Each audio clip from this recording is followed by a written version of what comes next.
दोस्तों, क्या आपको अंदर से हिला देने वाली हॉरर स्टोरीज देखना पसंद है? तो आपको हमारा चैनल जरूर सब्सक्राइब करना चाहिए, क्योंकि हमारे चैनल पर हॉरर स्टोरीज लगातार आती रहती है।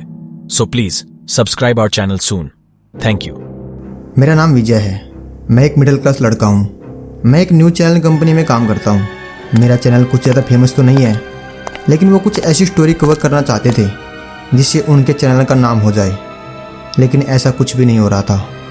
चैनल वाले मुझे अक्सर छोटी मोटी लड़ाई झगड़ों या फिर चोरी वगैरह की रिपोर्टिंग करवाने के लिए भेज दिया करते थे। हमारे सीनियर क्रिएटिव हेड ने एक रिपोर्ट तैयार की थी जो कि कसौली के एक भूतिया घर के ऊपर है, पर हमारे बॉस को उस स्टोरी को चैनल पर दिखाने के लिए उस घर की असली रिकॉर्डिंग चाहिए थी। इस भूतिया घर के बारे में सुना तो बहुत लोगों ने है, पर इसके बारे में जानते बहुत कम लोग हैं, और वो ऐसी भूतिया घर के बारे में न्यूज़ चैनल पर ज़रूर देखना चाहेंगे। हमारे बॉस ने सबको मीटिंग में बुलाया और कहा कि मुझे उस घर की असली रिकॉर्डिंग चाहिए। तो इस स्टोरी को कौन कवर करना चाहेगा? किसी ने अपना हाथ नहीं उठाया, पर क्योंकि मुझे उस भूतिया घर के बारे में ज़्यादा कुछ नहीं पता था, इसलिए मुझे अपने बॉस को खुश करने का ये अच्छा मौका लगा और मैंने अपना हाथ उठा दिया। और वैसे भी मुझे भूतों पर कुछ ज़्यादा विश्वास नहीं था। इस स्टोरी को कवर करने के लिए मुझे ज़्यादा से ज़्यादा जानकारी की ज़रूरत थी, तो मैंने इसके बारे में नेट पर जानकारी इकट्ठा करना शुरू कर दिया और वहाँ पर मुझे कई रिपोर्ट मिली, लेकिन कहीं भी उस भूतिया घर के अंदर की तस्वीरें या रिकॉर्डिंग नहीं थी। अब मुझे समझ आया कि बॉस को अंदर की तस्वीरें और वीडियो क्यों चाहिए, क्योंकि आज से पहले जो भी वहाँ अंदर गया है वो कभी वापस नहीं आया। फिर मैंने गूगल पर देखा कि यह घर भूतिया क्यों है, तो एक स्टोरी मेरे सामने आई। मैंने उसे पढ़ना शुरू किया। उसमें लिखा था कि कसौली का यह घर भूतिया है, क्योंकि लोगों के हिसाब से इस घर के अंदर जगन नाम के लड़के का भूत रहता है। जगन 13 साल का बच्चा, वो 5 साल पहले वहाँ अपने माँ बाप के साथ रहता था। उसके माँ बाप आपस में बहुत लड़ा करते थे, जिसकी वजह से जगन को बहुत दुख सहना पड़ता था। उसका बचपन बाकी आम बच्चों की तरह नहीं था जो घर के बाहर खेलते कूदते रहते थे। जगन के माँ बाप उसे बाहर खेलने नहीं जाने दिया करते थे। उन्होंने पड़ोसियों को बताया था कि जगन कोई आम बच्चा नहीं है, उसके अंदर कुछ अजीब सी ताकत है, वो किसी भी चीज़ को बिना छुए हिला सकता है। इस वजह से उन्हें जगन का खास ख्याल रखना पड़ता है। लोगों का कहना है कि जगन ने अपने माँ बाप को मार डाला। उस दिन घर से ज़ोर ज़ोर से चीज़ें गिरने की आवाज़ आ रही थी। पड़ोसियों का कहना था कि जगन बालकनी में अपने बाप की लाश के सामने खड़ा होकर मुस्कुरा रहा था। जगन की माँ ज़ोर ज़ोर से चीख रही थी।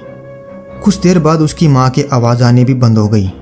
लोगों को डर लगने लगा कि अगर जगन बाहर आ गया तो वो अपनी शक्तियों की मदद से कुछ भी कर सकता है। इसलिए उन सब ने जगन को उसी घर में मारने का फैसला किया। उन लोगों ने घर में आग लगा दी और जगन उसमें जल के मर गया। उसके बाद वहाँ कोई नहीं गया, क्योंकि उस घटना के अगले दिन भी उस घर से बर्तनों के खटखटाने की आवाज़ आने लगी। इसलिए लोग डर गए और अपने घर छोड़कर वहाँ से चले गए।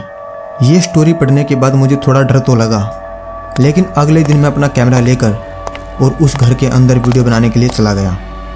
जब मैं घर के अंदर पहुंचा तो मुझे एक उजड़ा हुआ घर दिखा, जिसकी दीवारें काली पड़ चुकी थी, शायद आग की वजह से। मैं धीरे धीरे अंदर गया, क्योंकि उसका दरवाज़ा खुला हुआ था। मैं अंदर गया, मुझे अपने पीछे कोई आवाज़ सुनाई दी। मैं मुड़ा तो मुझे वहाँ पर कुछ नहीं दिखा। फिर मैं सीढ़ियों से ऊपर गया। वहाँ ऊपर एक कमरा था, शायद जगन का कमरा होगा। अचानक से उस कमरे की हर चीज़ हिलने लगी। मैं बहुत ज़्यादा डर गया था। मुझे भूतों पर विश्वास तो नहीं था, लेकिन अब होने लगा था।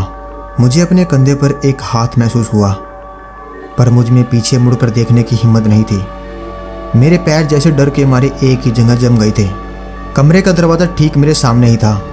मैं जोर से दरवाजे की तरफ भागा और घर से बाहर निकलने की कोशिश करने लगा, लेकिन घर का मेन गेट मेरे मुंह के सामने बंद हो गया। मैंने कहा, मुझे मत मारो, मैंने तुम्हारा क्या बिगाड़ा है? अचानक से जगन का भूत मेरे सामने आ गया।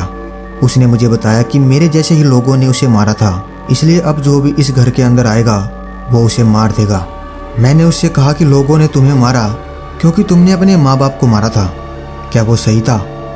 जगन ने बताया कि उसने सिर्फ अपने बाप को मारा था और यह देखकर उसकी माँ बेहोश हो गई थी, और उसने ऐसा इसलिए किया क्योंकि उसका बाप उसकी माँ को अक्सर पीटा करता था। लेकिन पड़ोसियों ने उसे और उसकी माँ को घर में जिंदा ही जला दिया। वो तो अपनी माँ से बहुत ज़्यादा प्यार करता था, फिर मैंने जगन को बताया कि लोगों को आज भी ये लगता है कि तुमने अपने माँ बाप को मारा है। अगर तुम मुझे जाने दोगे तो मैं बाहर जाकर तुम्हारे बारे में सच बता दूंगा। जगन मान गया और उसने मुझे जाने दिया, पर मैंने उसे एक वादा करने को कहा कि उसकी सच्चाई पता चलने के बाद वो उस घर को छोड़कर चला जाएगा। जगन बिना कुछ बोले वहाँ से गायब हो गया और घर का मेन गेट अपने आप खुल गया। फिर मैं कुछ वीडियो और ऑडियो रिकॉर्डिंग लेके अपने घर आ गया जिसमें जगन की आवाज़ रिकॉर्ड हो गई थी। मैंने वो सब अपने बॉस को दिखाया और मेरा बॉस मुझसे बहुत खुश हो गया। हमारा चैनल उस स्टोरी की वजह से नंबर 1 बन गया। 1 महीने बाद मैं फिर उसी घर में वापस गया, लेकिन इस बार मुझे कुछ भी अजीब नहीं लगा। अब ये साफ हो गया था कि जगन उस घर से चला गया था। तो दोस्तों, कैसी लगी आपको वीडियो? उम्मीद है मजा आया होगा। तो जल्दी से अपने दोस्तों के साथ शेयर करो और चैनल को जरूर सब्सक्राइब कीजिएगा। तो मिलते हैं अगली वीडियो में। बाय।